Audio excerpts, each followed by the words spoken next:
We're in Revelation 7. Um, if you need a new copy of the bookmark, I have, how many do I have? I have four here. I can always print more. I sent an email out yesterday or the day before, which included a link to the bookmark, and I attached the bookmark to the email. Revelation's really confusing, but if you use this outline, you can make sense of this book and understand what's going on. I'm not saying you'll understand every detail, but you'll be able to have a pretty basic idea of, okay, I know where we're going and I understand what's happening and I know what's about to happen. And you'll at least know where you are. Think of this as like the map at the entrance to the mall that tells you where everything is, right? It doesn't mean you can always find the exact store you want, but you're like, okay, you are here. And you're like, okay, I think I have a vague idea of where I'm going to find the magic store that's, way far in the mall. This is not an inspired outline, but it's a good outline. There are others, but this is a pretty good outline, and I think it will help you. And I say all that because in this bookmark, there are the events are you have events that have a rounded square rectangle thing around them, and then you have a few events that are called timeouts that have dotted lines and they're square. I deliberately made them look different. And this is one of those. So on the front of the bookmark, you have something that says in the middle for chapter 7, verses 1 to 17, timeout 1. And it's called Two Groups of Witnesses to This Great Tribulation. And a few times in the book, John stops the forward action and there's like this pause or this timeout where he pans around to show us something else that's happening at the same time while we wait for the action to continue. So like there's this the best thing I could come up with as an example is like there's like in a movie, like in the movie Braveheart, for example, there's or in any action movie where there's like a climactic scene between two opposing armies or something in the movie before the battle's about to happen. In any movie, there's usually some sort of pause where the camera shows you like different people from each side like getting ready and like flexing their hands or getting scared or dramatic music before they charge or whatever happens. And this Revelation 7 is one of those times where there's just this dramatic pause. The music becomes very suspenseful, and John is showing us what's happening as this is going on before we launch into the next action scene. So that's where we are in Revelation 7. There are how many others? There are three other timeouts just like this that do the same sort of thing in Revelation 10, 11, 12, and 13. But this is the first of them. So in Revelation 7, we have seen the lamb. So far, we've seen the lamb, Jesus. He's been slain. We've seen him as the only one worthy to open this scroll that has writing on both sides, and it has seven seals on it. And he's cracked open six of them. And each time he cracks open a seal, a whole nother episode of judgment is unleashed upon the world, which is the Antichrist world at this point. And we've gone through six of them. We have one left. And every time before a next round of judgments, there's always this dramatic pause with the suspenseful music. And that's where we are in Revelation 7. John is going to show us two groups of people, and we're going to see what they have to say. So, this is what we see in Revelation 7. After this, so we saw the six seals opened, different judgments poured out, terrible things have been happening, very dark, very depressing. And it ended in chapter 6, verse 17, where you have all the leaders, eminent people, the wealthy, the strong, all kinds of people from all over the place. They all, as these judgments are poured out, they all run and they just try and like hide in whatever hole or cave or wherever it is they can find any kind of supposed shelter. And they say, that they're basically just wishing for death rather than just believe in Jesus for salvation. They're wishing they'd rather die than endure more of what's happening.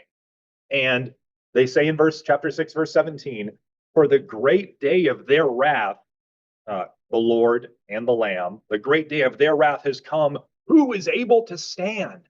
Who can possibly survive any more of this?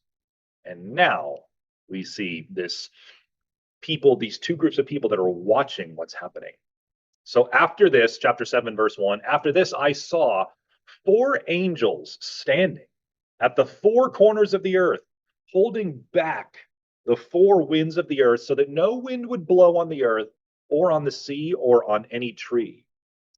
And I saw another angel ascending from the rising of the sun, holding the seal of the living God. So, what is this seal? What do you think it means? What's it do? What does a seal do? It's not like a sea animal, so we can cross that one out. That would be weird if you were actually holding it like a seal. Or so it's not that. It holds the scroll together. Okay, so yeah, it's so we're getting close. Like, what else could it be? But not Yeah, not a seal on the individual. Okay, so it's like a mark. It's like a branding mark. That is what's holding the scroll together. Like the scroll is sealed up with this wax like seal thing where you seal it shut with there's like a mark on it. And so it's not like a branding iron, but that's basically what we're talking about here. Some sort of branding mark that this angel is holding. He's holding a seal of the living God. So it's a seal that marks you as belonging to the Lord. So that's what he's holding.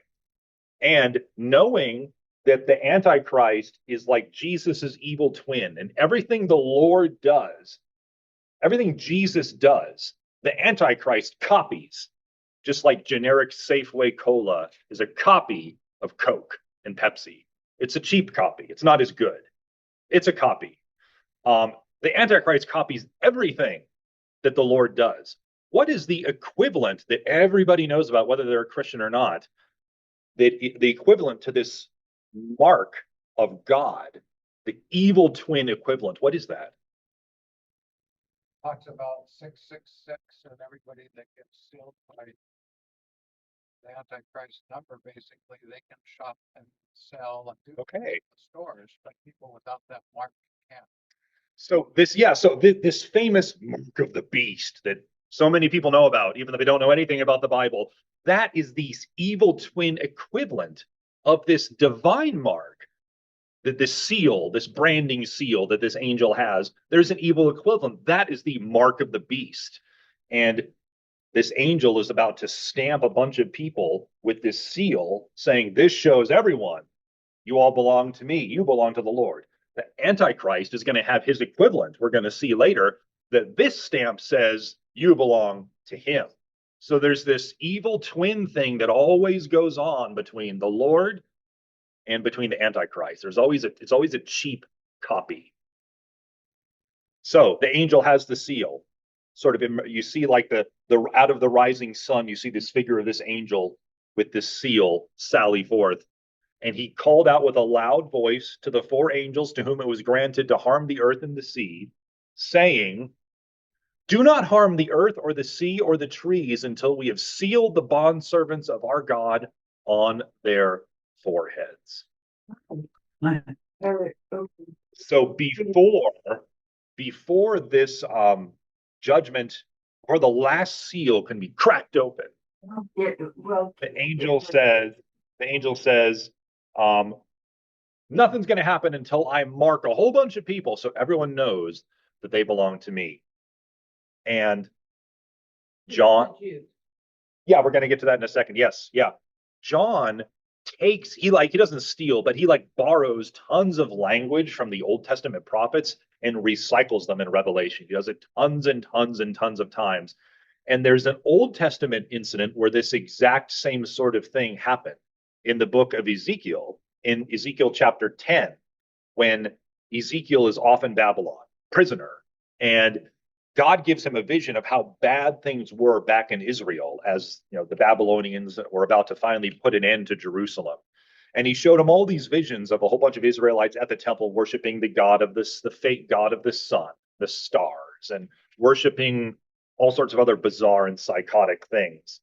And the angel showed Ezekiel a vision saying, I'm going to wipe all of this out, which is when the Babylonians destroyed the temple and everything else. But in Ezekiel's vision, God gave him a vision and said, Ezekiel was like, is everyone sold out to these fake gods? Is there no one left who's faithful? And God gave Ezekiel a vision that said, no, there are some people in Israel still who still love me. And he gave him a vision of this angel who went around and stamped the foreheads of all of these people who still love the Lord, whom he would spare when the Babylonians came and destroyed everything.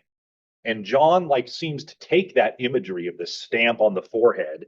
The Lord takes that imagery and he puts it here and he says, you know, even in the midst of all this judgment that's being poured out, you know, all the bad guys are like, no one can stand this. You know, at the end of chapter 6, who can last through this? The ones who trust in the Lord are going to last because they're going to be marked and stamped with sort of a seal that tells people it's sort of like I almost want to say like some sort of force field almost to protect them in the midst of these judgments that are about to be poured out. Because the angel says in chapter 7, verse 3, back in Revelation, don't harm anything. Everyone stop until we've sealed the bondservants of our God on their foreheads. And now we're going to see, John's going to hear of this happening. So we're in we're in Revelation chapter 7, verse 4. And I heard the number of those who were sealed. How many of them? Okay, 144,000. Who are these people? Jehovah's Witness, maybe Mormon. What differentiates them from all the other believers? Okay. So what does it say? Well, these are Jews. That's what it says. It says 144,000 sealed from every tribe of the sons of Israel. And then it goes on and lists a whole bunch of tribes. Promises in the Bible that he won't ever leave himself without a remnant to witness for him. So some people say these are Jewish people. Other people say they must be Jewish people who believe in Jesus. Other people say this is just all symbolic because the true Israelites are the people who just believe in Jesus, whether they're from Azerbaijan, Turkey, or Shelton. These are, they're Jews. They're named by the tribe. Yeah, so I'm saying some people say, yeah, I know it says that, but Paul says, not everyone from Israel is actually an Israelite. The real Israelite is someone whose heart belongs to Jesus in Romans 2:29. So some people say, well, I know it talks about Israel and lists all these tribes and everything, but really it's all symbolic, saying a true believer, no matter who they are, whether they're from Azerbaijan, from Japan, or from Bogota, Washington, any true believer is this. Some people say it's only Jewish people. Other people say it must be Jewish Christians who believe in them. Jesus is their Messiah. Well, that's the way this looks like. It includes both your belief in the Messiah and your lineage as a Jew. So, for example, if my lineage is not from one of these tribes, regardless of whether or not I believe in Jesus Christ, I'm probably not a part of this 144,000. That doesn't mean, I'm trying to figure. Sure. So one thing, does anyone else have anything to say before I? Why? It's really weird. They're all 12 done. That doesn't make any sense. Okay, No way it can be that even. Okay, so that is true. They're like, these are bizarrely even numbers, right? So if you're the 12,001st, does it just suck to be you? I mean, what is that? I mean, these are like insanely precise. And so there's 12 tribes with 12,000 each. And you're like, okay, God who's quite capable of that. that's true. So what are you going to say, Jeff? Are they rounded off? Okay, so yeah, so there are really good people who believe each of the three things I mentioned. Some people say they're just Jewish people. Other people say they must be Jewish believers because they receive the mark of the Lord upon them. They must be Jews who believe in Jesus. And other people say it's just a symbolic number that means any believer. Because it lists the tribes and it says they're from the sons of Israel, I think they have to be Jewish. I'm thinking the number is probably symbolic, just like just like when Jesus talks about forgiveness, when he says, how many times should I forgive? And he says 7 times 7, 7 times 70, which just means a lot. It doesn't mean, 490 times or whatever. 491, you're out of luck. It just means a lot. Because this number is so precise, I don't know, but I'm betting it just is a symbolic number to mean a whole bunch of Jewish people who believe in Jesus are going to believe in the Lord and are going to be stamped with this mark and will be protected during this very, very awful and difficult time, because it does everything it can to make it real clear that this must be Jewish people, because that's what it says. And Paul, the Apostle Paul, and like Peter, does say stuff where, you have Jewish people and you have Jewish people who are Israelites in their heart. There is that kind of stuff in the New Testament, but there is just such a huge, overwhelming mass of promises that can only, from the Old Testament, that can only make sense if God does plan to specifically save and bring into his family a whole huge, crazy multitude of Jewish people in the last days. And because that's true, it seems to make sense that he would mark out a huge number of Jewish people for protection from these judgments that he's pouring out on an evil world in these last days. So that's what I think is happening here. I think he's visibly marking and stamping as his property a huge, crazy, uncountable number of Jewish people to be protected from these judgments, kept safe from them during this evil time. Just like at Passover in Exodus, they applied the blood of the lamb to the door, and they were divinely protected from this angel of death as it swept through Egypt and destroyed all the firstborn of the cattle and the people in all of Egypt. They were protected in the midst of this awful plague. And I think something similar is happening here. A whole bunch of Jewish believers in Jesus are going to be protected from God's wrath in the midst of this evil place, if that makes sense. So I think that's what's happening here. This kind of goes back to my childhood or whatever.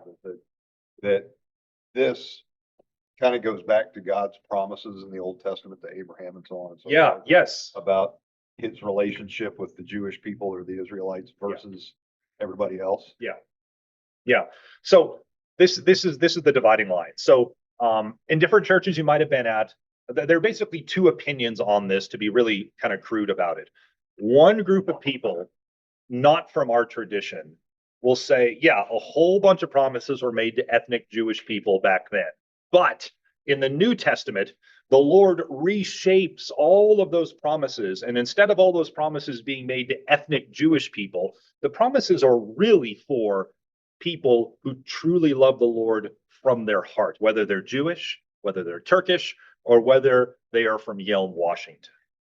Against what the Bible says about God being unchanging. So that's what I just said. That is one argument that many Christians hold to, and the pastors are taught in seminaries. The other approach is to say, yes, of course, the Lord is right now welcoming people from every tribe, tongue, people, and nation, and everything else. But still, there are so many crazy, clear promises to ethnic Jewish people that in the last days, the Lord's going to call and save an uncountable number of them to come to faith in Jesus as their Messiah. And they will be this vanguard evangelism force to spread the news of Jesus to the world during the millennium when Jesus is here on this earth. And that he promises to bring them back to their land, just like he promised to Abraham, Isaac, and Jacob. He promised to give them a land. He promised to give them descendants more numerous than the stars of heaven. And he promised them that they would be a vehicle of blessing to the entire world. So our tradition is very much on the second one, where, there's, in the end, when everything's over in Revelation 21 and 22, there is one people of God, but the one people of God consists of Jewish believers in Jesus and everyone else from every tribe, tongue, people, and nation together as one family. You can't just take all the promises, like Judy said, that God has made to the people of Israel and just reshape them and wash them away. So, and in this passage, you don't have to exclude us. We're in verse 9. That's true. So I'm going to read that in a second. So I'm going to read you one. If you've read if you've read Israel, if you've read Isaiah, if you've read Jeremiah, if you've read Ezekiel, that there are so many really clear promises. I'm going to read part of one so you can get a sense of why a whole bunch of Christians take the second option, which is what I mentioned, that Israel and the Gentiles are going to be part of God's family. So in Ezekiel, I'm going to destroy the temple, the Babylonians will destroy everything. I'm done with y'all. I'm leaving the temple. I can't stand to be in this place anymore. I'm going to stamp all the people who still love me on the forehead, and they'll be protected when this judgment happens. The next chapter in Ezekiel 11, we read, let's see, where is it? There's all this judgment. Okay, so the Lord describes all this judgment in Ezekiel 11:13, falls down on his face and he says, my goodness, there's going to be no one left in Israel after all of this judgment is done being poured out here. It's over. It's curtains for us. It's curtains for the people of Israel. And in Ezekiel 11:14, we read, And he's questioned about the remnant.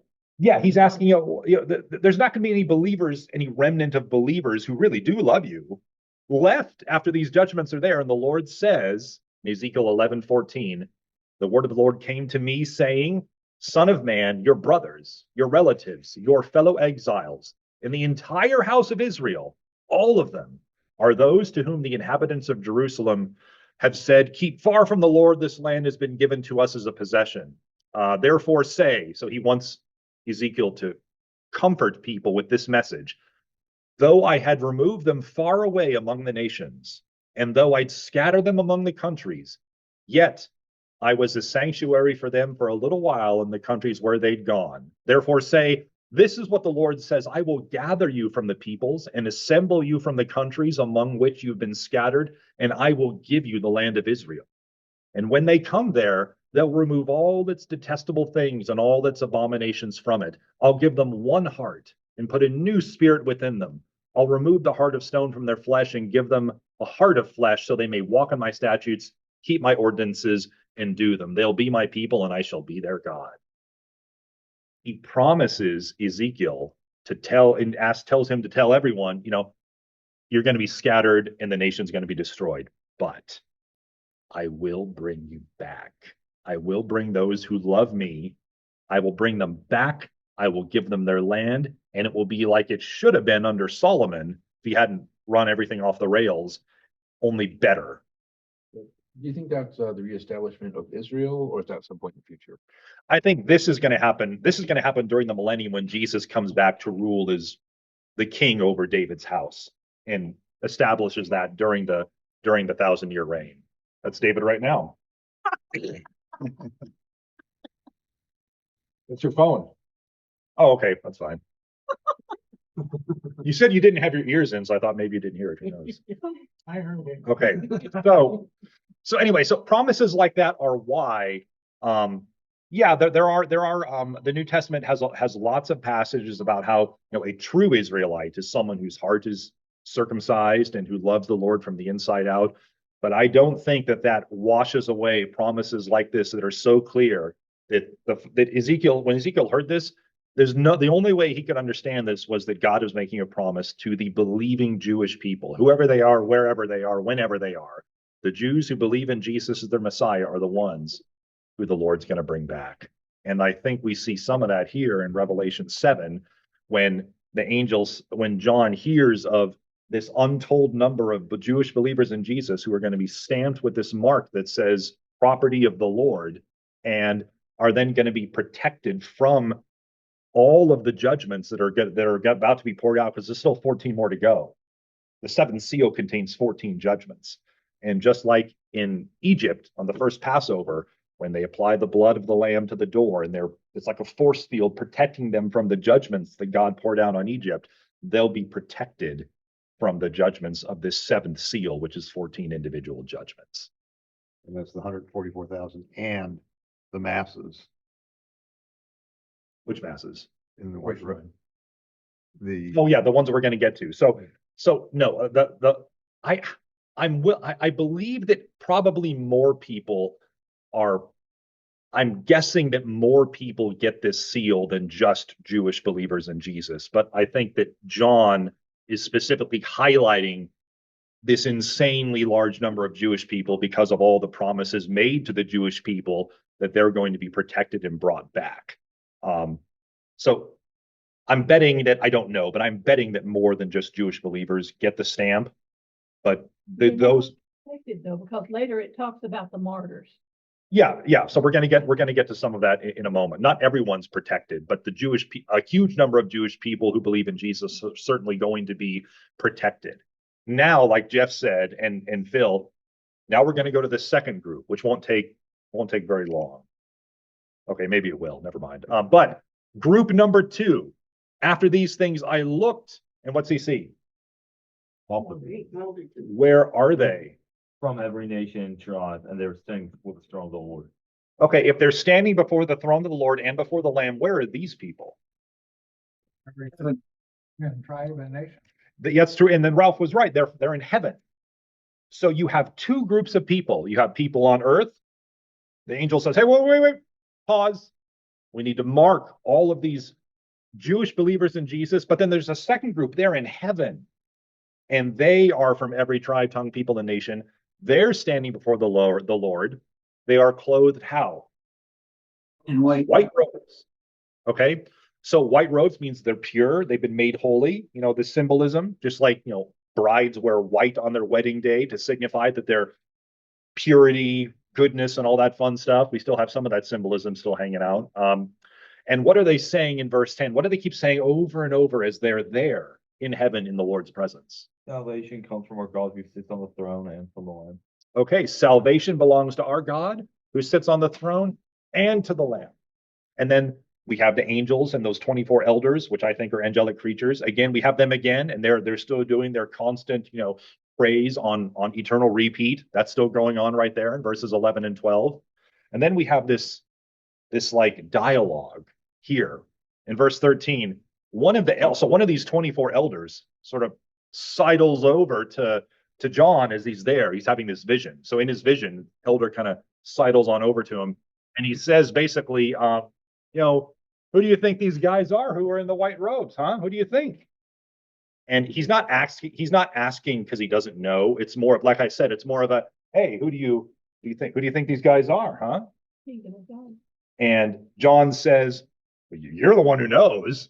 And the guy says, well, then the elder, this angelic creature dude says, well, I'll tell you who they are. He says in verse 14, these are the ones who came out of the great tribulation. They've washed their robes and made them white in the blood of the Lamb. What does that mean? Who are these people? They died in the tribulation, Yeah. another in heaven. Yeah. They are believers who have died during this great tribulation. Not when, I don't believe it's because I don't know if it's people who've died since these judgments have been poured out on the earth, or if they're people who've died at the Antichrist's hands. I think that's what we're talking about. People who've been persecuted for their faith and have died during the second half of the tribulation when the Antichrist took his mask off and you can see the evil person behind the mask. These are those people, and they're from everywhere, every tribe, tongue, and nation. So they could be Jewish people. They could be people from Tenino. They could be people from what's the capital of Iowa? Des Moines. Des Moines. They could be people from anywhere and everywhere who believe in Jesus and they've died for their faith. They've washed their robes and made them white in the blood of the Lamb. What's that imagery trying to get across about these people? Believer. Yeah, they're believers. They've died for their faith and they're totally sold out for the Lord and stuck with their faith through the midst of this awful time. The Antichrist. They're standing before the throne and the Lamb. Yeah, and if you And then the other one says before the throne of God. yes. So many people think that we'll probably have to stop here and we can pick this up. Well, maybe. Okay, so many people think that Revelation, the core of it is Revelation 6 to 16, when all the judgments are poured out. Many people think that that is the Great Tribulation. Though all of this are actually, most of it are the judgments the Lord is pouring out onto the Antichrist to destroy his kingdom. The tribulation itself, when the Antichrist is persecuting and destroying, isn't described that much, but it is described in Revelation 13, which is one of those timeout sessions that are on the bookmark. So if you want to read about what the Antichrist is going to do, it is hinted at in 2 Thessalonians 2 that we covered a month or two ago. And it is actually really described in Revelation 13. And you can read that. Satan is this dragon who brings forth this weird creature who crawls out of the sea, who is the Antichrist, who then goes and wreaks havoc in hell upon the believers of this world.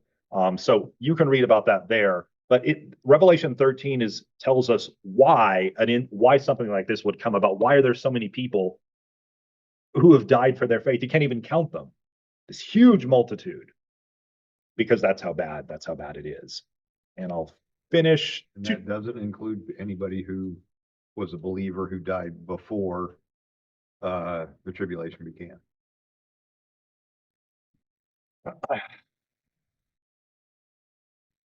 So the people that died over the last 2,000 years, the believers. No. These are people who have died since the tribulation began.